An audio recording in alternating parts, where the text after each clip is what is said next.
நண்பர்களே, இன்று ஆகஸ்ட் மாதம் 5ஆம் தேதி லண்டனில் இப்பொழுது நேரம் பிற்பகல் 4 மணி.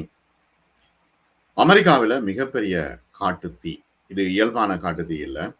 இது வறட்சி மற்றும் வெப்பம் கோடை காலத்தை அதிகரிப்பதால் வாஷிங்டன் முழுவதிலும் காட்டுத்தீ கடுமையாக பரவுகிறது. இது இயல்பானது அல்ல என்று அங்கு தெரிவித்துக் கொண்டிருக்கின்றார்கள். கடுமையான வெப்பம் மற்றும் வறட்சிக்கு மத்தியில் 15 மிகப்பெரிய காட்டுத்தீயை கட்டுப்படுத்த முடியாமல் தீயணைப்பு வீரர்கள் போராடி கொண்டிருக்கிறார்கள். நூற்றுக்கணக்கான கட்டிடங்கள் சேதமடைந்திருக்கின்றன. பசிபிக் வடமேற்கு பகுதியின் வறட்சி மற்றும் கடுமையான வெப்பம் ஒரு அசாதாரணமான காட்டுத்தீ பருவத்தை தூண்டி வருகிறது. வாஷிங்டன் மாநிலத்தில் மட்டும் தீயணைப்பு வீரர்கள் காட்டுத்தீயோடு அதிகமாக போராடி வருகின்றார்கள். கிட்டத்தட்ட 60,000 மக்கள் வெளியேற வேண்டிய கட்டாயம் ஏற்பட்டிருக்கிறது. நூற்றுக்கணக்கான கட்டிடங்கள் அழிக்கப்பட்டிருக்கின்றன. அங்கிருந்து வரும் தகவல்கள் தெரிவிக்கின்றன. மாநிலம் முழுவதிலும் 15 மிகப்பெரிய தீப்பிழம்புகள் கடுமையாக பரவி வருகின்றன.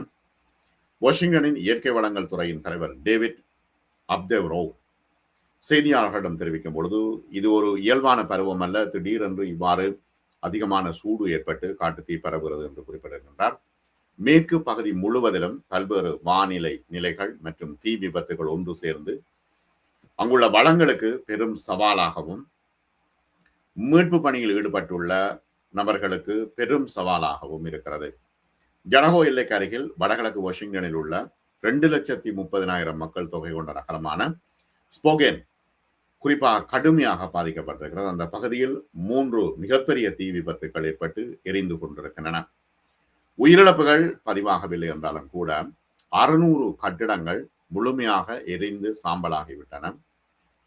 தீயும் கட்டுக்குள் கொண்டு வரப்படவில்லை என்று அதிகாரிகள் சொல்லியிருக்கிறார்கள். ஸ்போகனை சுற்றியுள்ள பகுதிகளில் ஏற்பட்ட தீ மக்களை அங்கிருந்து விரைவாக வெளியேற செய்திருக்கிறது. இடம்பெயர்ந்த மக்களில் 60,000 பேர் ஆதரவுக்காக இயங்கிக் கொண்டிருக்கிறார்கள். அவசரகால தங்குமிடங்களை திறந்திருக்கின்றார்கள். வீட்டிலேயே சுற்றி வந்து வீடுகளை பார்ப்பது தன்னுடைய வாழ்க்கையில் தான் பார்த்ததிலேயே மிகவும் மனதை நொறுக்கும் காட்சிகளில் ஒன்று என்றும் ஸ்போகன் வாசியான ஜெஃப் ஃபீடில்ஸ் AFP செய்தி நிறுவனத்திடம் வீடியோவில் தெரிவித்திருக்கின்றார். வாரத்தின் பிற்பகுதியில் வெப்பமான வானிலை வருவதற்கு முன்பு லேசான காற்று மற்றும் குறைந்த வெப்பநிலை தீயணைப்பு வீரர்களுக்கு உதவக்கூடுமா என்று தற்பொழுது எதிர்பார்க்கப்படுகிறது. ஸ்போகனை சுற்றி தீ பரவுவதற்கு முன்பு இந்த ஆண்டு இதுவரை இல்லாத அளவுக்கு மிகவும் பெரிய காட்டுத்தீ ஆண்டுகளில் ஒன்றாக இருக்கிறது என்று மாநில அதிகாரிகள் எச்சரிக்கை விடுத்திருக்கிறார்கள். மாநிலம் முழுவதிலும் தீயணைப்பு வீரர்கள் ஏற்கனவே பற்றாக்குறையாக இருக்கிறார்கள். இந்த வார இறுதியிலும் கோடை காலம் முடியும் வரையிலும் அதிக வெப்பமும் காற்றும் எதிர்பார்க்கப்படுவதால் தொடர்ச்சியாக தீ பெற்றுக் கொண்டிருக்கிறது. வறண்ட நிலப்பரப்புகளில் ஏற்படும் எந்த ஒரு தீப்பொறியும் மற்றும் ஒரு பேரழிவுகரமான காட்டுத்தீக்கு வழிவகுக்கும். எனவே கவனமாக இருக்க வேண்டும். யாரும் தீயை எந்த காரணம் கொண்டும் மூட்டக்கூடாது என்று தற்பொழுது அறிவுறுத்தல் விடுக்கப்பட்டிருக்கிறது. கடுமையாக தண்டிக்கப்படும் என்று காட்டு தீயை மூட்டிய ஒருவரை கைது செய்திருக்கிறார்கள்.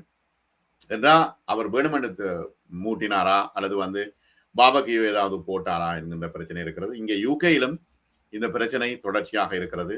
எச்சரிக்கை விடுக்கப்பட்டிருக்கிறது. லேசா மழை தூறியது நேற்று.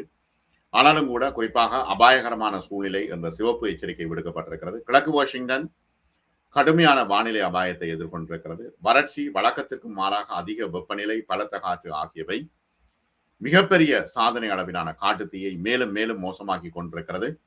வாஷிங்டன் ஆளுநர் போப் பெர்கூஷன் தெரிவிக்கும் பொழுது அவசர நிலை அறிவிக்கப்பட்டிருக்கிறது. செப்டம்பர் மாதம் வரை மாநிலத்தில் எங்கேயுமே தீ மூட்டக்கூடாது, எந்த காரணம் கொண்டும் தீ மூட்டக்கூடாது. பெர்கூஷன் சொன்னார், மாநிலம் முழுவதிலும் 4வது முறையாக மிகப்பெரிய வறட்சியாக இருக்கிறது. காட்டுத்தீயை அணைக்க மத்திய அரசின் உதவியை ஆளுநர் கோரியிருக்கிறார். டொனால்ட் ட்ரம்ப் மற்றும் பிற நிர்வாக அதிகாரிகளுடன் தொடர்பில் இருக்கிறார். பசிபிக் வடமேற்கு பகுதி முழுவதிலும் இது ஒரு சவாலான காட்டுத்தீயாக இருக்கிறது. ஒரேகான் ஏற்கனவே அதன் வரலாற்றில் மிகப்பெரிய காட்டுத்தீயை நெருங்கி வருகிறது. காட்டுத்தீ வந்து கொண்டிருக்கிறது. இதற்கிடையில காட்டுத்தீக்கு காரணம் கனடா என்று சொல்லி தற்பொழுது ட்ரம்ப் சொல்கின்றார். அதோடு அவர் சொல்றார், கூடுதலாக வரிகளை விதிக்கப் போவதாக அச்சுறுத்துகின்றார் கனடாவுக்கு.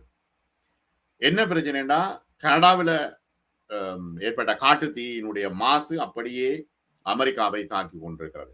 அசுத்தமான மாசுபட்ட மற்றும் ஆரோக்கியமற்ற காற்றால் தேவையற்ற முறையில் அமெரிக்கா ஆக்கிரமிக்கப்படுவதாக ட்ரம்ப் குற்றம் சாட்டுகின்றார். இப்ப என்னண்டா கனடா சொல்கிறது எங்களுக்கும் அதுக்கும் சம்பந்தம் இல்லை, காட்டுத்தீயை என்ன செய்யலாம் என்று கனடா சொல்கின்றது. அமெரிக்காவை மூடியுள்ள காட்டுத்தீ புகைக்கு கனடாவுக்கான தண்டனையை முடிவு செய்து விட்டதாக ட்ரம்ப் சொல்கின்றார். ட்ரம்ப் கனடா தனது காடுகளை தவறாக நிர்வகிப்பதாக குற்றம் சாட்டுகிறார். முன்னதாக அந்த புகைக்கு கனடா பொறுப்பேற்க வேண்டும் என்று சூளுரைத்தார். சமீப வாரங்களில் அமெரிக்காவின் சில பகுதிகளில் புகையால் மூடி நாடு முழுவதிலும் காற்றின் தர எச்சரிக்கை இப்பொழுது மிகப்பெரிய மாசாக மாறிவிட்டது. கனடாவுக்கான தண்டனையை விரைவில் அறிவிப்பதாக டொனால்ட் ட்ரம்ப் தற்பொழுது எச்சரித்துக் கொண்டிருக்கிறார். அவர் எடுத்த உடனே டாரிஃபை போடுறதான் டேக்ஸை போட போறோம் என்று சொல்கின்றார். கனடா தனது காடுகளை தவறாக நிர்வகிப்பதாக குற்றம் சாட்டியிருக்கிறார். தெற்கு நோக்கி நகர்ந்த இந்த மிகப்பெரிய புகை மண்டலத்துக்கு கனடா பொறுப்பேற்க வேண்டும் என்று சூளுரைத்தார். ஞாயிற்றுக்கிழமை மாலை ஏர்ஃபோர்ஸ் ஒன் விமானத்தில் செய்தியாளர்கள் கூட்டத்தில் பேசும்பொழுது அவர் இதனை சொன்னார். கனடாவை பொறுத்தவரையில் காட்டுத்தீ புகைக்கு நீங்கள் இன்னும் தண்டனை பெறப் போகின்றீர்கள் என்று அவர் சொல்கின்றார். பில்லியன் கணக்கான டாலர்களை அமெரிக்கா செலவழிக்க வேண்டி இருக்கிறது இந்த மாசு கட்டுப்பாட்டுக்கு.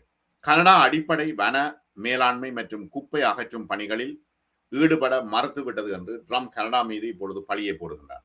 வேண்டுமென்றே கனடா அலட்சியம் செய்கிறது என்றும் சொல்கின்றார். இது ஆண்டுதோறும் நிகழ்வாக இருக்கிறது என்றும் அவர் சொல்கின்றார். அது மட்டுமல்ல, சுங்க வரிகளோடு கட்டாயமாக அதிகமான அமெரிக்காவுக்கு ஏற்படும் செலவை கனடாவிடமிருந்து வாங்கி எடுக்க வேண்டும் என்று சொல்கின்றார். கனடிய பல்துறை வன தீ மையத்தின்படி ஆகஸ்ட் 2 நிலவரப்படி கனடாவிலே 838 தீ விபத்துகள் ஏற்பட்டிருக்கின்றன. அவற்றில் 165 கட்டுப்பாட்டை மீறியவை. காற்றடிக்கிற நேரம் தீவிரம் எங்களால் ஒன்றும் செய்ய முடியாது என்று கனடா சொல்கிறது. காலநிலை மாற்றம் தீவிர வானிலையை பிரச்சனையை அதிகப்படுத்துகிறது மற்றும் காட்டுத்தீயை இன்னும் கொடியதாக ஆக்குகிறது என்ற நிபுணர்களின் ஆதாரங்களை புறக்கணித்து இந்த தீ விபத்துகளுக்கு கனடாவை குற்றம் சாட்ட ட்ரம்ப் தொடர்ச்சியாக முயன்று வருகிறார். அவர் யாராவது ஒரு தலையில பழிய போடுகின்றார். வெர்மன் மாகாணத்தின் சுயேட்சை செனட்டர் பெனி சாண்டர்ஸ் கடந்த மாதம் ட்ரம்பின் கூற்றுக்களை கடுமையாக சாடி இருக்கிறார். ட்ரம்ப் கனடா நமது காற்றை விஷமாக்குகிறது என்று சொல்வது பொய் என்று சொல்லியிருக்கிறார். காலநிலை மாற்றம், அதிக காட்டுத்தீ, வெப்ப அலைகள், வெள்ளம் மற்றும் பிற வானிலையை தூண்டுவதன் காரணத்தினால் இவ்வாறான பிரச்சனை ஏற்படுகிறது. ஆகவே கனடாவை மட்டும் நாங்கள் குறை சொல்லிவிட்டு ஒதுங்கிவிட முடியாது, நாங்களும் இதற்கான ஏற்பாடுகளை செய்ய வேண்டும் என்று அமெரிக்க அரசியல்வாதிகள் தொடர்ச்சியாக குறிப்பிட்டு வருகின்றார்கள். நியூயார்க் நகரத்தில் மிகப்பெரிய காட்டுத்தீ மாசு, காற்று மாசு ஏற்பட்டிருக்கிறது. மக்கள் மிகவும் சிரமப்பட்டு கொண்டிருக்கின்றார்கள். மற்றும் ஒரு காணொளியில் நாம் சந்திப்போம் நண்பர்களே. நன்றி.